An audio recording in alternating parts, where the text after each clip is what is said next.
Imagine a future where you look outside and see a flying horse.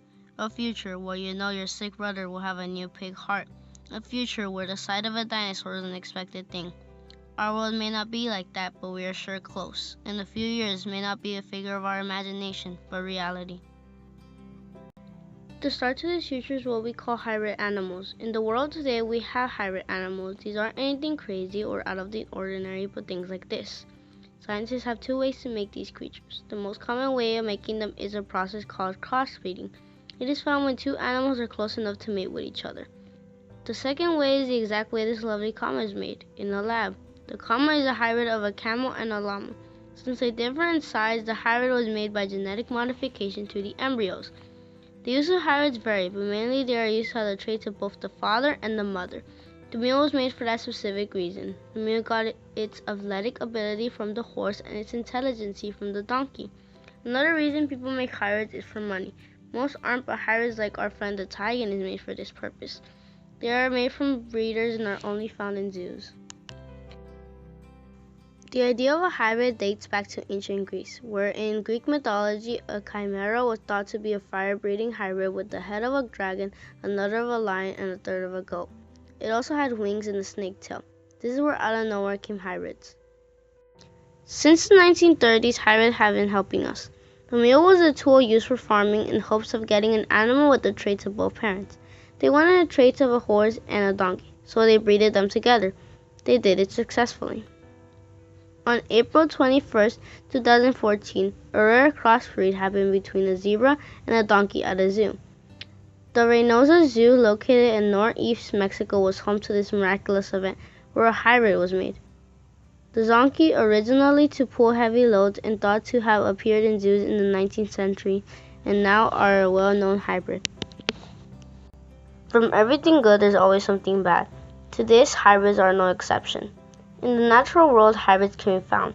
They harm other species. Take the grizzly bear as an example. It is a hybrid of a grizzly bear and a polar bear. These only made because of climate change in the polar bear's habitat. Since the grizzly bear is a hybrid, it will take a polar bear and a grizzly bear. And for every grizzly bear, there will be no other polar bear, since they're endangered. In California, an invasive species of salamanders mingle with the native salamanders. In this, they made their own hybrid. The hybrid devoured most of the vegetation. They also ate larvae from species. The hybrid salamander had greatly affected the environment. They almost wiped the whole species out. The majority of hybrids aren't perfect. Most of them are usually born with disabilities and don't have a long life duration. Many are sterile and can't reproduce. But why have them if they're going to be a dying species? With the help of hybrids, we can do many things. Again, the mule was an essential part in helping our life. It was a tool breeded for farming and changed the world in many ways. It was as smart as a donkey and as athletic as a horse. In recent years, scientists have been advancing with their research and have made a human-pig hybrid.